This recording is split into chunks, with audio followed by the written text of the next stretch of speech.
Really, everything started when I was, 42, and got the diagnosis of appendiceal cancer.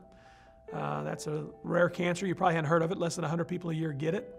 Usually there's 60 and 70-year-olds, but not 40-somethings. And we had 4 death sentences. The first one was, hey, you're going to live 5 years.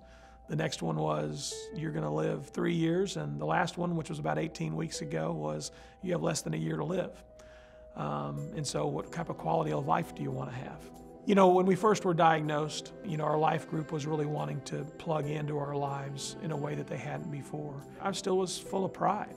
And it's kind of like, no, we're sufficient. We've got it. And so at that time, Daryl Nephew, our life group leader, came to the house and basically rebuked me in a very tender way, as God says to, and just said, hey, you have blessed so many people with the things you and your wife and your family have done with cooking and doing other stuff. But now you're robbing the class, that life group of blessings by not allowing them to minister to you. And at that point, I just opened up my heart, took away the pride, and just said, Lord, again, your will, not my will. Show us how you want to minister to us. Show us how you want to, care for us and care. Wow, did he ever? One of the gifts of a person in our class was painting. First day we were at West Clinic, our house floods. And that person was gracious enough to come over and repaint our bathrooms and paint the hallway and really paint certain places of the house as things had to be redone and refix, even fix the drywall. I mean, didn't ask, just did. Just came in and did, because that was his gift, and that just meant the world. During the last 3.5 years, I've got a 75-gallon fish tank. Who thinks about those little things? God does.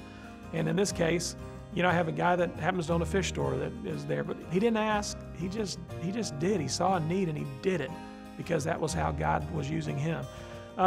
There's so many other stories, but one of the ways that we were ministered to as a family, just the meals. And planning out meals and having that taken care of. It's been a roller coaster ride over the last 4 years.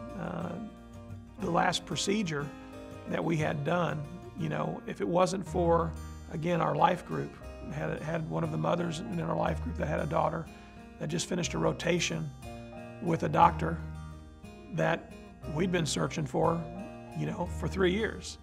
But yet God's timing is perfect. So she sends the email just saying she's done a rotation. This gentleman specializes in appendiceal cancer and has special procedures that they can do. And so basically a week later, we ended up with approval saying, yes, you are a candidate, scheduled a surgery, and basically I sit here before you today, cancer-free.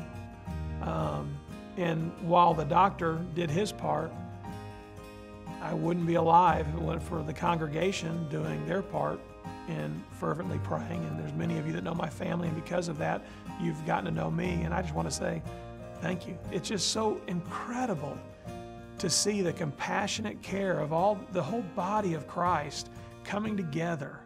And what it's done to me is it's just humbled me in the sight of the Lord. It's like just bowing down and just saying, Lord, thank you. I had no idea what I was missing.